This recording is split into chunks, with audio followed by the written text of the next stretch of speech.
Thank you very much. I thought I'd start by talking about some mail-in voting that just was revealed, just the news. 500,000 incorrect absentee ballot applications were sent all across the state of Virginia, including to many dead people. This was an unprecedented mailing flub that's heightened concerns about the integrity of expanding mail-in voting and mail-in voting efforts. It's a disaster all over Virginia, 500,000 votes. So that's something you have to think about. We don't want to have a rigged election. I know that. And you have to be very careful when you mention, as you constantly do, Russia, or you mention China, or you mention Iran, or others that attack our election system. And when you have this mail-in voting, it's very susceptible. It's something that can be easily attacked by foreign countries and by, frankly, Democrats and by Republicans. And I think that it's something you have to start thinking about very seriously. Our system's not equipped for it. The post office is not equipped for it. And people should vote like they did in World War I and World War II. And your numbers will be, in 90 days or less, your numbers will be very good, I think, much better on the coronavirus or the China virus.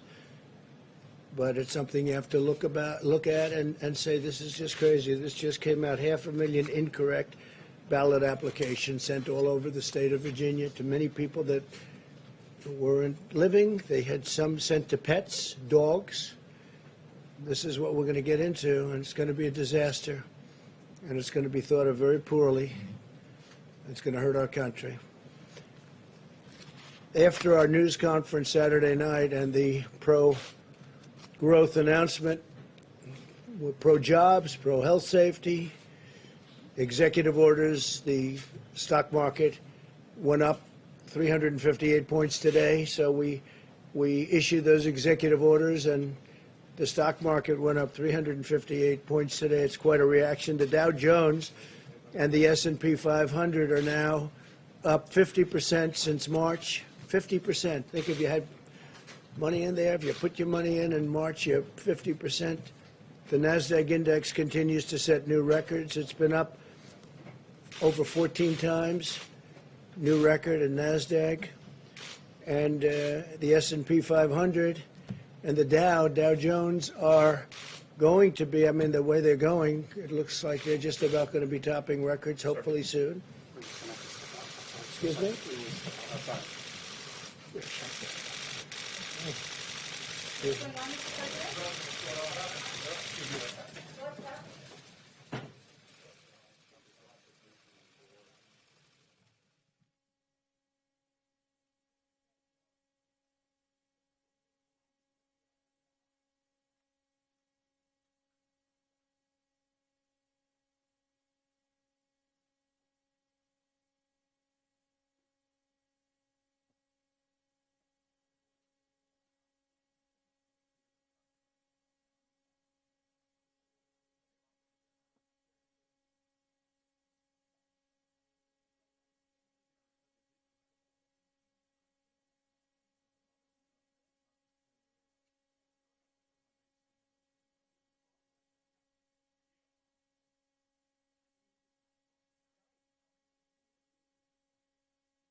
Yeah, Dina, so apparently shots were fired at 17 to 10.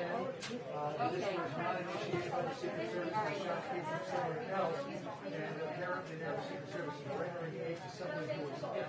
Okay, so Do not know Secret Service. if there was something with the gunshot wound or somebody shooting someone else. But again, this was a 17 to 10.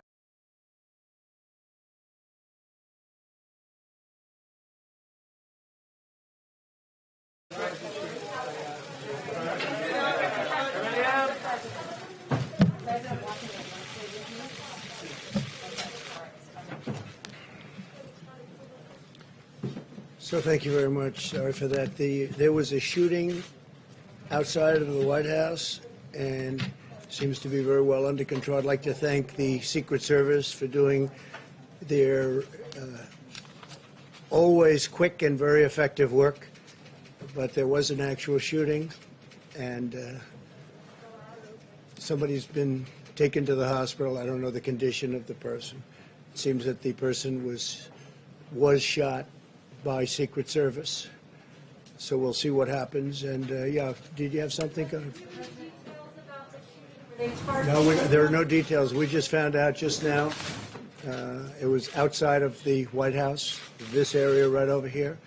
And they'll have details for you in a little while. Somebody is taken to the hospital.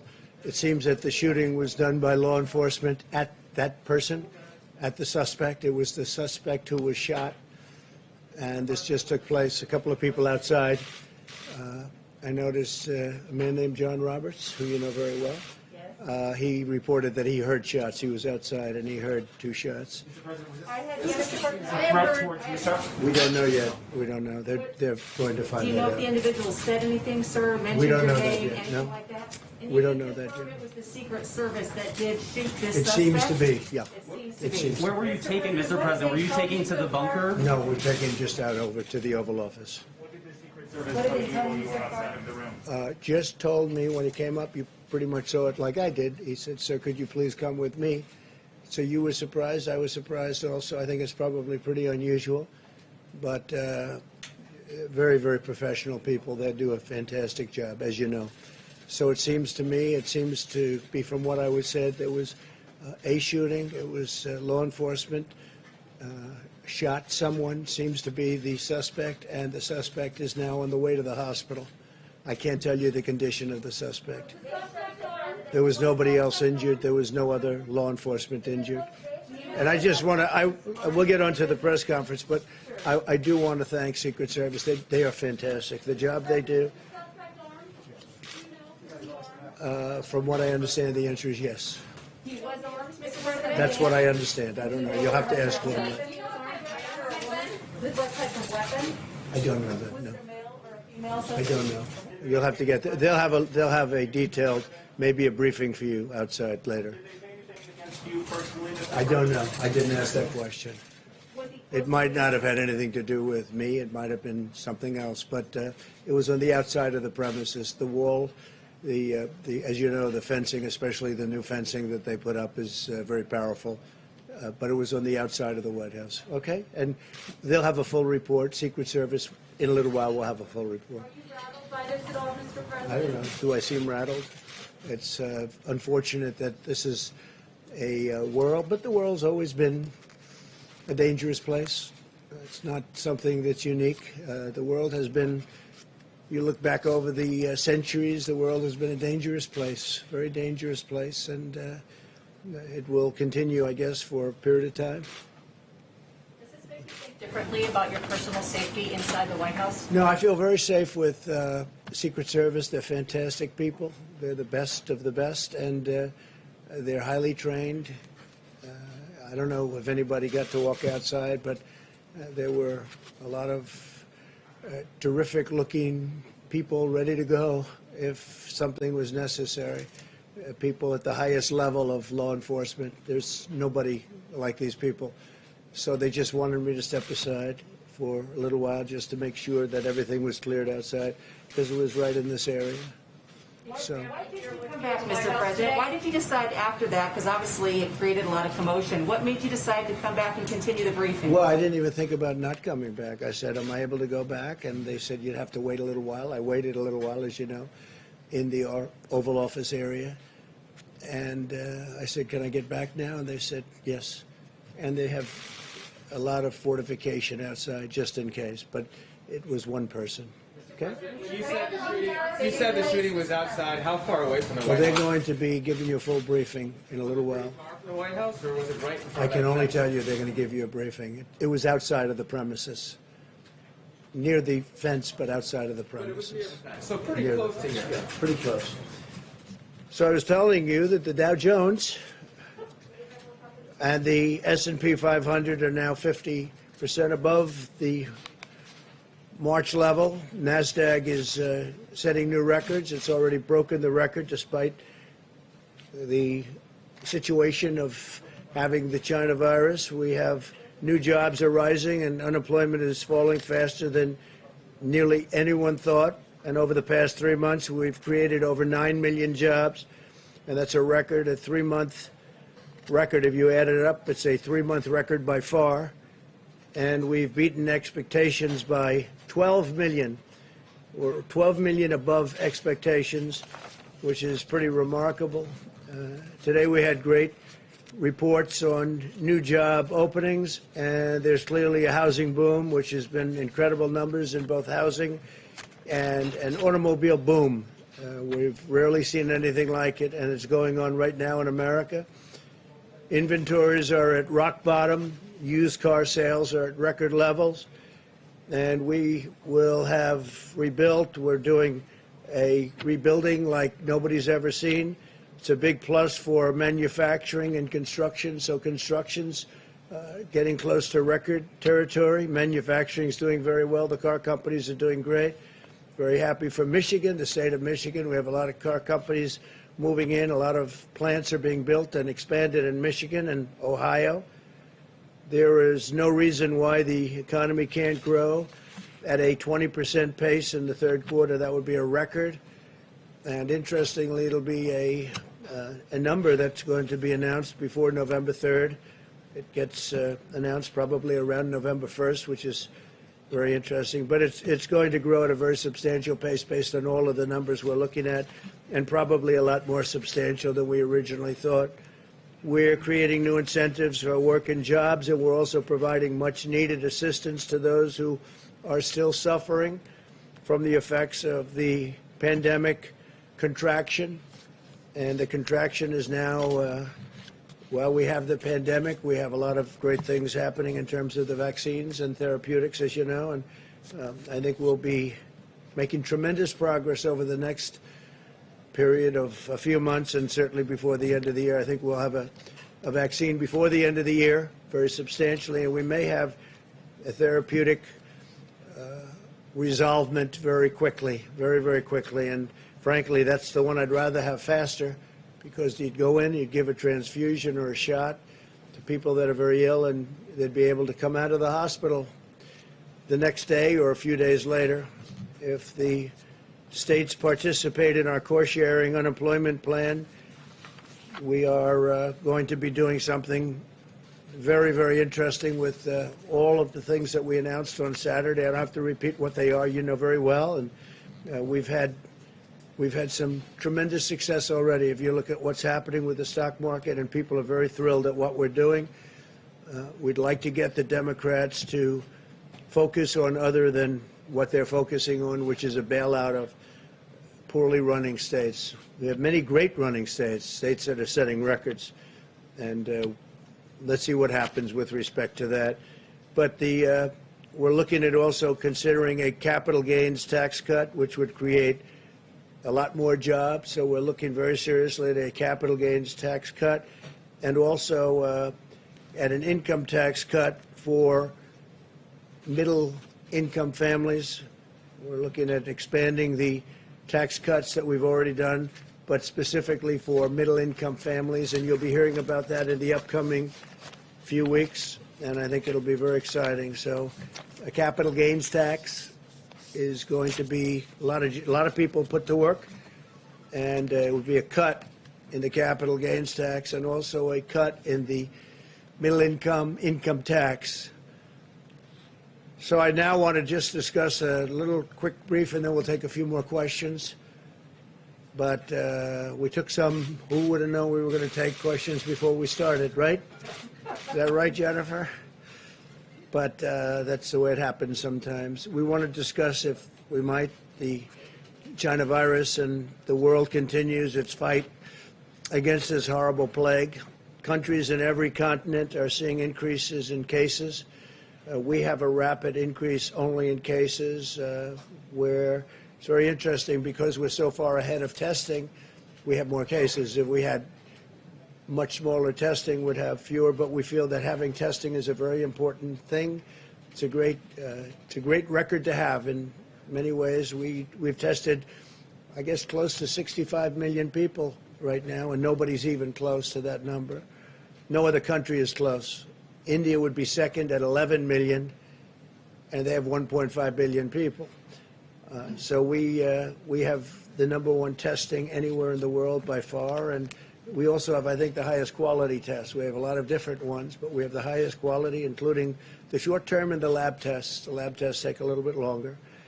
And Dr. Birx was telling me a little while ago that we're down to 2 days and 2.5 days on getting your result on the lab test. The other ones, you get them in 5 minutes to 15 minutes, so that's exciting.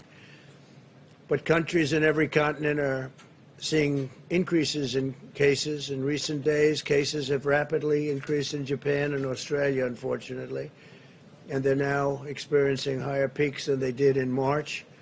To the south of our border, cases have continued to surge in Mexico, Central America, Argentina, Colombia, Peru, Brazil, and throughout Latin America. It's really the hot spot. It's posing a major challenge for this continent. Latin America is now the region with the most number of confirmed cases by far, despite a relative scarcity of testing. So when you think of that, that means it's pretty much on fire. They're having a hard time, and we're helping them. We're sending them tremendous numbers of ventilators, which we're making by the thousands every month, and we're helping Latin America very much. It's hard for them to come into the country because we have big sections of wall up now. The new wall is being built, which people don't talk about. They used to talk about nothing but the wall. Now that it's being built, they're not talking about it so much, but it's helped us because we're up to we're getting close to 280 miles, 280 miles in the most important areas. So that's helping us a lot in terms of not having people come in to the country who are infected with the coronavirus. This global trend underscores the persistence of the virus, including in nations that apply the strictest and most punishing lockdowns. You have nations that are really tough on the lockdowns, and they're getting hit very hard. That's why my administration is pursuing a science-based approach that protects the most vulnerable, preserves hospital capacity, and focuses on the delivery and development of treatments and ultimately the vaccine. I feel strongly that we will have a vaccine by the end of the year, and it'll be put in service maybe even as we get it, because we're all set militarily. We're using our military to distribute the vaccine. And logistically, there's nobody like this group of people. I meet with them a lot, and they're ready to go. As soon as they have it, they'll be going.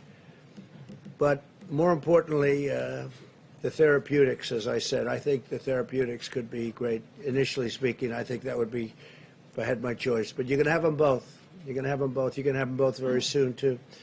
At the same time, we urge all Americans to apply common sense mitigation. You all know what that mitigation is. Everybody knows it by heart now. Nearly half of all of the deaths from the China virus in the United States have occurred in nursing homes and long-term care facilities.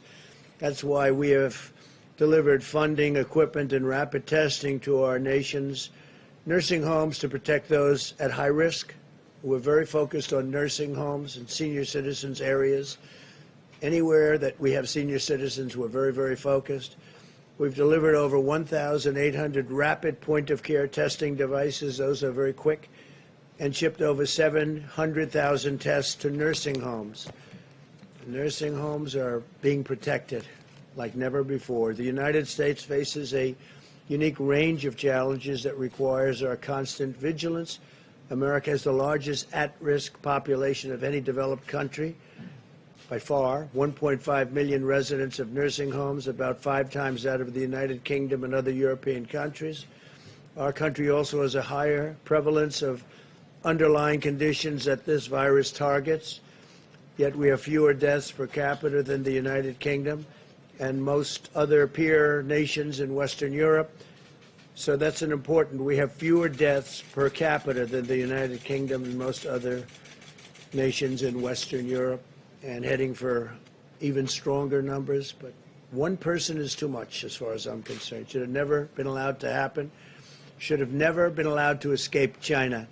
Nationwide, we continue to see encouraging signs. In the last 7 days, nationwide cases declined by 14%. Hospitalizations decreased by 7%. Fatalities decreased by 9%. Arizona and Florida are improving rapidly, with fewer patients coming to emergency rooms by far, as well as decreasing cases, decreasing fatalities, unexpected and expanded hospital capacities. So we have an expanded hospital capacity. It's pretty dramatic when you look at it, meaning we have more room should we need it. So a lot of tremendous work has been done. In Texas, likewise, the number of patients going to emergency rooms has dropped from July by more than 2/3. That's a lot. Nevertheless, we continue to monitor Texas very closely. Terrific governor, terrific people working on that whole situation in Texas, especially at its test positivity rate, which rose over 20% this weekend. Overall, cases in Texas are coming down and have stabilized in the border counties. That's, again, where you have the wall and you're next to, in some cases, the wall. In some cases, you'll have it very shortly. You'll have it all built within a number of months. But those areas were hit very hard, and there are likely cases from Mexico that come in, back and forth from the border. They come in legally. As doctors have found more effective ways to treat patients, the fatality rate continues to improve. Texas has 1/6 the fatality rate of New York and New Jersey that they had in April. And if you look at New York and New Jersey, they work very, very hard, but very heavy density, and there are a lot of different kinds of difficulty. The fatality rates in Florida and Arizona are between 25 and 33% of the peak rates of New York and New Jersey. Again, different climate, a different grouping, different density, tremendously different density. In California, the situation is starting to stabilize and improve throughout the major metropolitan areas. Statewide, hospitalizations continue to decline very substantially, with about 20% fewer inpatients now than on July 21st. California is starting to really show signs of correcting. We're monitoring regions with increasing cases, including Boston, Chicago, and the Midwest, and we're monitoring them very, very strongly and very, very hard. I do want to say that I think at the end of a fairly short period of time, you're going to be in very, very good shape all over our country. Every loss of life is tragic, and all nations must work together to defeat this horrible virus. My administration is going to continue to save as many lives as possible. We are working round the clock, everybody. I mean, it's incredible how hard they're working. And people from other countries, we're working with them also, and they're working very hard. This is something that's now attacked 188 different countries. There are a wide range of factors that determine how the virus impacts a nation, such as age, underlying conditions. Underlying conditions is a very big one. If you're sick in any way, especially they say heart and diabetes, that's not a good thing to have. If you're going to have this, if you're going to catch it, so we're trying to protect especially those people that have problems with their heart or diabetes and levels of pre-existing immunity resulting from past exposure to other viruses, which happens. We must stop politicizing the virus and instead be united in our condemnation of how this virus came to America, how this virus came to the world, and we're going to figure it out, and we're going to find out, and we're very angry about it. On the therapeutics and vaccine updates, 3 vaccine candidates are currently in phase 3 clinical trials, something that would have been impossible under the previous administration or any other administration. And several others are showing considerable promise. We have great companies, very well-known companies. I think everyone in this room would know these companies, but they're the biggest and the best in the world. And we're working with other foreign companies and countries that have been really working very closely with us. We're trading. We're not looking to do anything but come up with the answer, and we really don't. We don't care. We want to come up with the answer. If it's one of ours or one of theirs, it's okay. We have to come up with the answer, and we're very close to getting it. Some people think we have it. We may have it. We have the best scientists in the world racing to develop a safe vaccine that will end this pandemic, save millions of lives, and that's millions of lives all over the world, and end the harm inflicted by this virus to our society and to all other nations. Last week, the NIH began a clinical trial of remdesivir paired with another approved antiviral drug and anti-inflammatory drug. You know that remdesivir has been very successful, and now they're experimenting with others, including antivirals and anti-inflammatories, and they're having some very interesting success. We've secured enough remdesivir to treat over 650,000 patients. On Saturday, I took executive action in its signing to save American jobs and support American workers. I signed directives to give a payroll tax holiday with the understanding that after the election, on the assumption that it would be victorious for an administration that's done a great job, we will be ending that tax. We'll be terminating that tax. On the other hand, the other group wants to raise taxes, and they may want to leave it where you pay it. But the payroll tax is a big deal for people. It's a tremendous saving for people, and we're going to be doing it, and we intend to terminate it at the end of the appropriate period of time. It's for those making less than $100,000 to the end of 2020 to provide an extra $400 per week, also in unemployment benefits, and to extend the freeze on home evictions. We want to extend the freeze so people aren't evicted. It's not their fault that the virus came from China. It's China's fault. And to suspend payments on student loans through the end of the year and then beyond. And again, you know, they're paying interest on loans, and they're not allowed to go to their college. So we're going to suspend payments on student loans through the end of the year, and then another extension most likely, because it's not fair to the students to have to pay when the colleges aren't doing the job of getting open, and I think probably many of them could be open. So I want to thank you all. I'm sorry for the disturbance before. Things happen, and if you'd like, we take a few questions. Yeah. Thank you, Mr. President. I appreciate it. Haley said earlier today that you've been working around the clock, so there's no delay to get these enhancement unemployment payments to Americans. Yeah. Can you give me your timetable? Are we talking next week, 2 weeks, a month? Steve, what do you think? Within the next week or two, we think the states will be able to execute. So, Mr. Secretary, you're saying when? I think within the next week or two, most of the states will be able to execute. Got it. And By the most way, of the the states. gentleman, you know everybody. You know Russell, you know. But this is Scott Atlas. Do you know that, right? Scott is a very famous man who's also very highly respected, Stanford. And he's working with us and will be working with us on the coronavirus. And he has many great ideas, and he thinks what we've done is really good, and now we'll take it to a new level.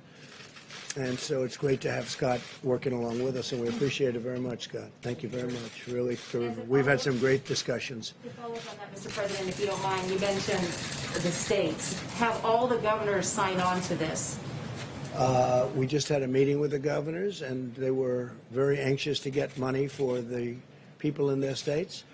And if they, depending on the state, we have the right to do what we want to do. We can terminate the 25%, or we don't have to do that. So we'll see what it is. Depends on the individual state. But a lot of money will be going to a lot of people very quickly. And I've instructed the Secretary of the Treasury to move as quickly as he can, right? So we'll get it done. Yeah, please. I have a question about coronavirus. I wanted to just ask you to be clear on the incident outside.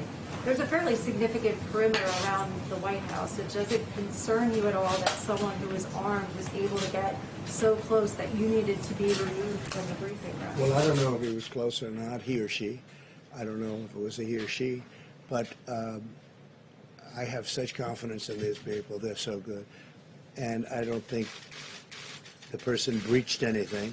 It was on the outside ground. So I don't believe anything was breached. I asked that question. So they were relatively far away.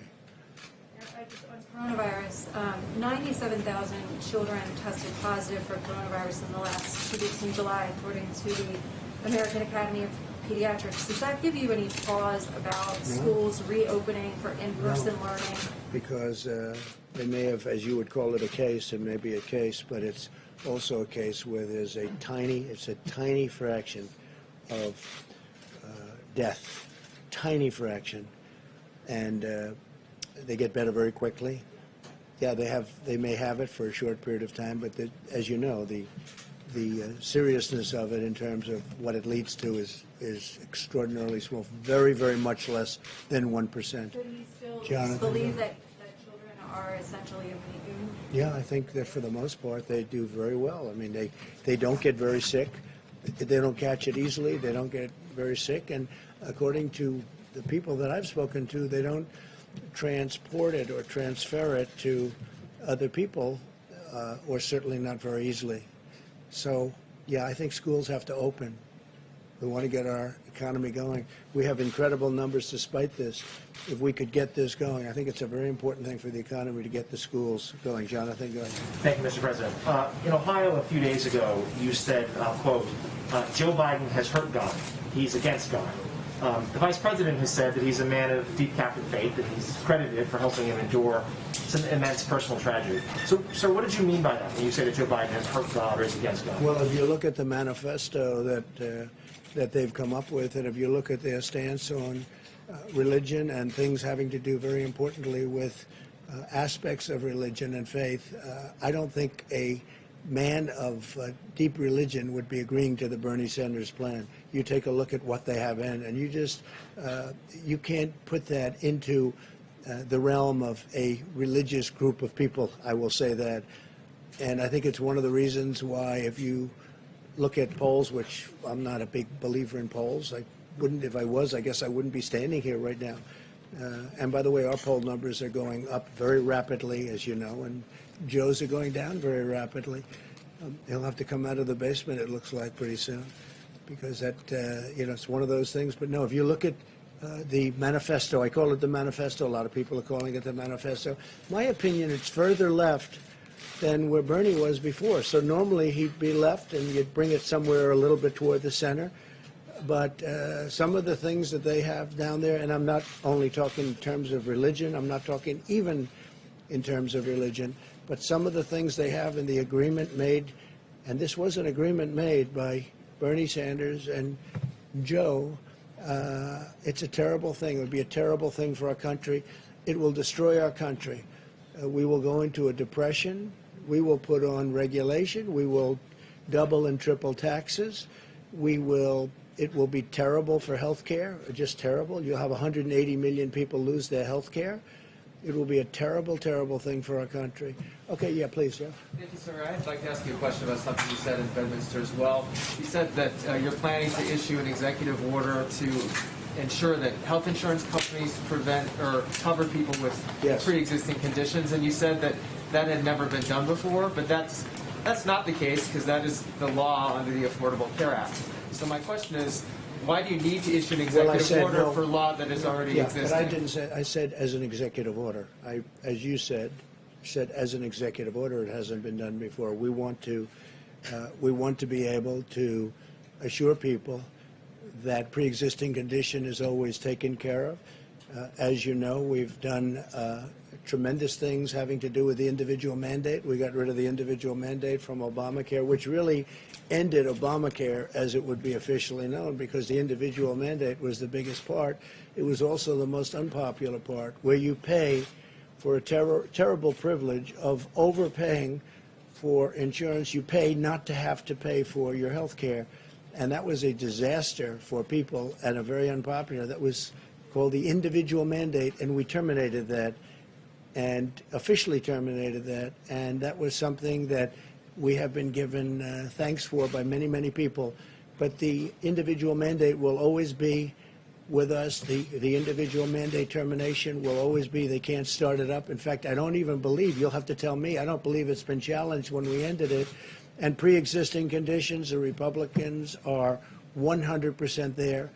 And I'll be issuing at some point in the not-too-distant future a very strong statement on that, probably in the form of an executive order. Why do you need her to do an executive order if it's already a part of it? Just a double safety net, and just to let people know that the Republicans are totally, strongly in favor of pre-existing condition, taking care of people with pre-existing conditions.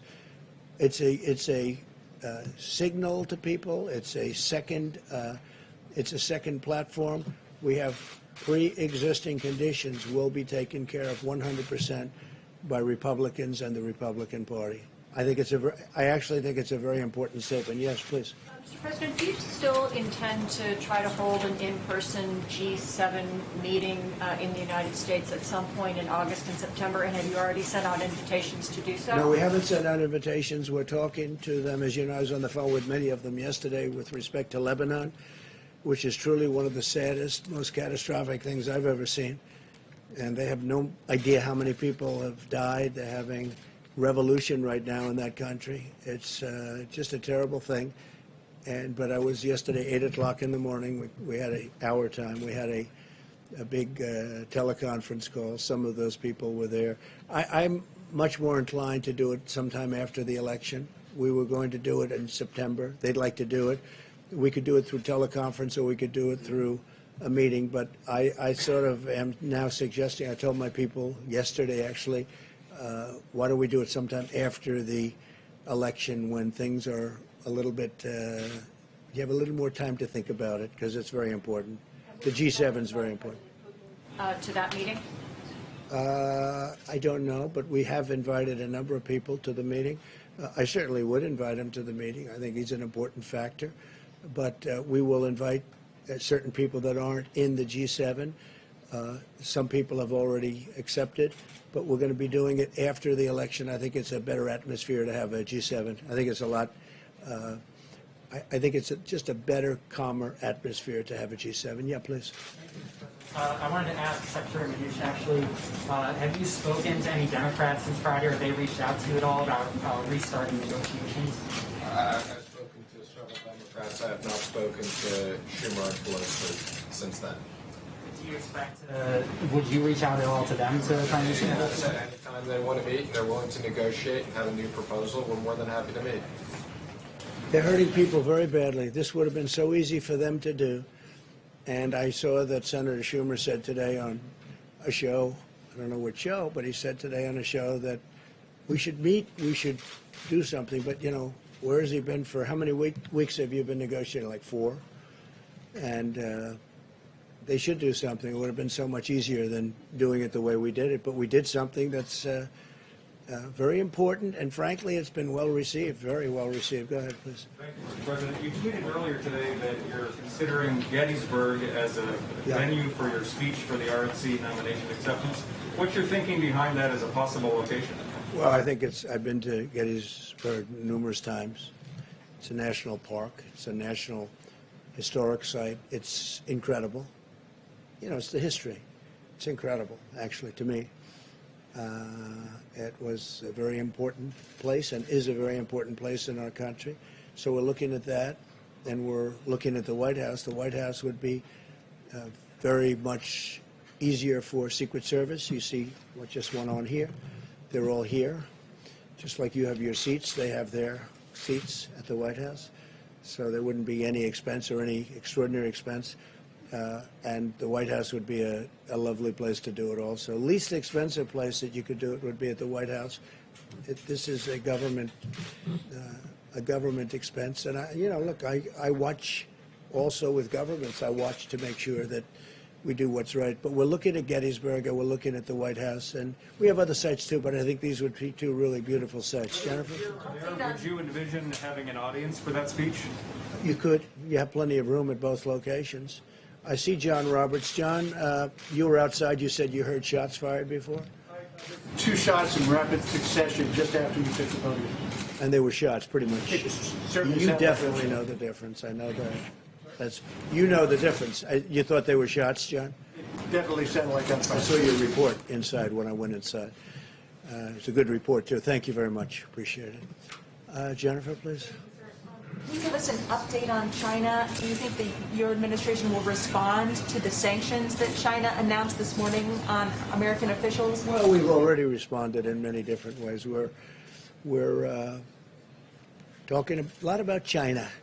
We shouldn't have been talking about China. We did a phase one deal, and it was a wonderful deal, and all of a sudden it means very little in the overall import of things.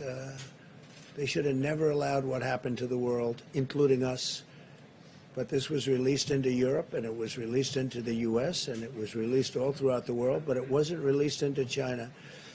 And we were doing numbers that will, just were incredible. And we hope to be able to do them perhaps even next year. I think we're going to have an incredible year next year, but that will never pay for the loss of life in our country and all over the world. So we view China differently than we did 8 months ago. Very much differently. Yes, please. Is there still any consideration of delisting Chinese companies? Is that an ongoing discussion? Delisting? Delisting Chinese companies? We never comment on specific things, but no, there's nothing. Could it still be on the particular. table? There's again, nothing specifically at the moment. Are you talking about delisting? From the US comments Stock on the exchange? Yes. Oh, I'm sorry. Yes. So just to be clear, we did make the recommendation, and the SEC will be putting out that yes, as of the end of next year, if they do not fully comply, and that's Chinese companies, any other companies, they all have to comply with the same exact accounting, or they will be delisted on the exchanges. I thought you meant sanctions. I was confused when you said delisting. And Jennifer, we're also talking on the WTO, the World Trade Organization. China's treated much differently than we are. This should have been handled many years ago when it first happened, but they're treated as a nation that's developing. They're treated as what they call a developing nation, which gives them tremendous incentives and advantages over and above what the United States gets and over and above what other countries get also. This is a developing nation? I don't think so. I don't think for purposes of what we're talking about it should be. And we are putting in, and we've already put in a request that China should no longer be declared a developing nation and have advantages over the U.S. And I told them that a year ago, and I told them that 2 years ago, and we put it in very powerfully, that they should not have advantages over other countries, frankly, and sure, they're not going to have any more advantages over. This should have been done by numerous presidents a long time ago because it gives them a tremendous boost over everybody else, and it's a very unfair situation. No, we are upset with China because of what they did. China was not good, and China will be, if you look at what's going to happen, whether it's Iran, Iran will make a deal with us in a month after the election's over if we win the election. But their greatest dream in the world is that Joe Biden wins because they will own this country. China will own this country. North Korea will own this country. They will own our country. And they're all waiting to see the election. And if we have a win on November 3rd, we will have a deal with, in my opinion, Iran within 1 month. And I don't know that we want to have a deal with China, to be honest with you. So I'm saying to myself, gee, but China wants us to lose very badly. And you know who else is not happy with us winning? Russia. The phony people that tell the story, the fake news stories about Russia. It was just reported, the numbers. I raised $400 billion extra in NATO. You know that. It went from 130 to $400 billion, and that's a year in order to strengthen up NATO. Nobody says that. We became the biggest energy exporter. We are now, if you look at what we have, we're energy independent. So many different things. Our military is stronger than it ever was. We spent $2.5 trillion on our military. I exposed the terrible deal between Germany and Russia on the pipeline. Nobody even knew about the pipeline, Nord Stream 2. Nobody knew about it. Nobody talked about it. I said, what's this all about? So we protect Germany from Russia, and Germany pays Russia billions of dollars a year for energy, and it's a big portion of Germany's energy. If I was a person that was a German citizen, I would not be happy with that deal because they're at a very big disadvantage. So, no, Russia would not be happy. And I can tell you that China would not be happy at all. We've taken in tens of billions of dollars. There's your head of the Treasury, Steve, right? We've taken in tens of billions of dollars from China. We never took 10 cents from China, never, not even 10 cents. And $28 billion we gave to our farmers because they were targeted by China. They were actually targeted. And we gave $28 billion compliments of China to our great farmers and ranchers because they were unfairly targeted by China in order to make a better deal with us. I said, we're not going to do that. We're going to, instead of making a better deal, we're going to tariff you at very high numbers, 25%, 10%, and actually numbers that could go up a lot. And we had a lot of money left over. After giving the $28 billion to the farmers and ranchers and some others, frankly, we had many, many billions of dollars left over, and we're still receiving that money.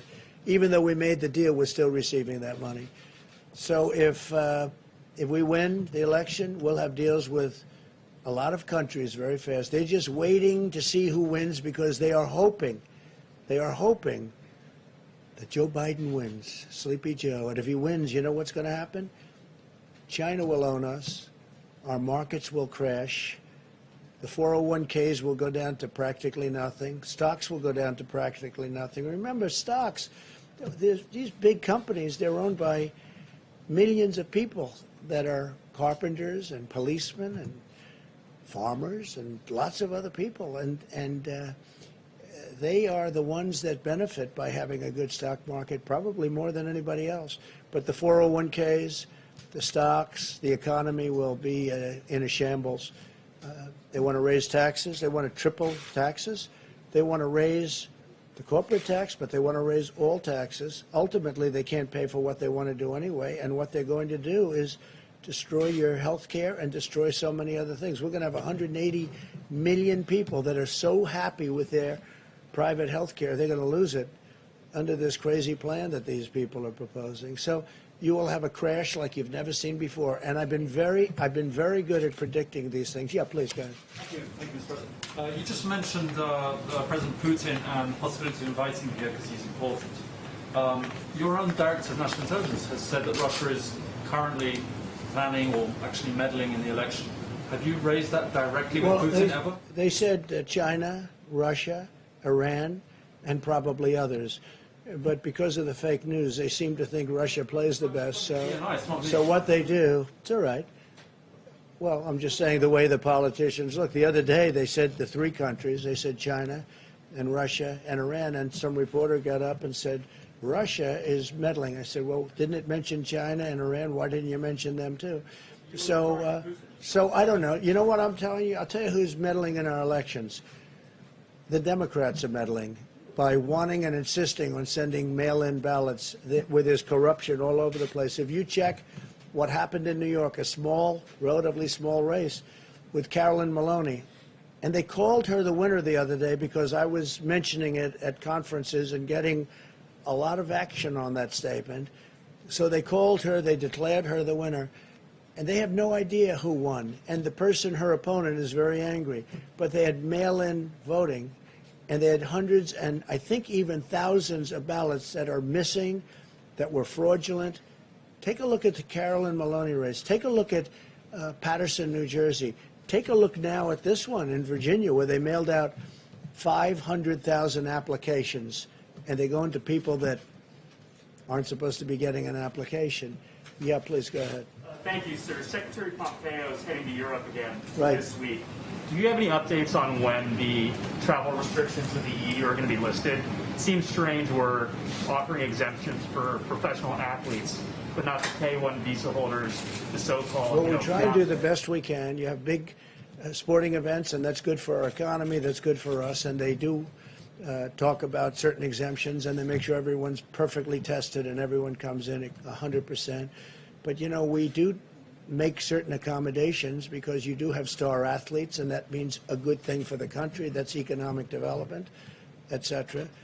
But we are working very closely with Europe and with other countries to see what's the best timing. Don't forget, I was the one that turned Europe off because they really they led the way. They led it much more so than we did. We were months following them. And in terms of they got hit earlier than we did, quite a bit earlier than we did. So I put the restrictions on Europe. I put the restrictions on China, which was a great thing to do. In retrospect, we're getting, I mean, that was a very important day. Dr. Fauci said that was one of the most important days. And a lot of people didn't want me to do it, but we first put a ban on anybody from China coming in, and then we put a ban on Europe coming in.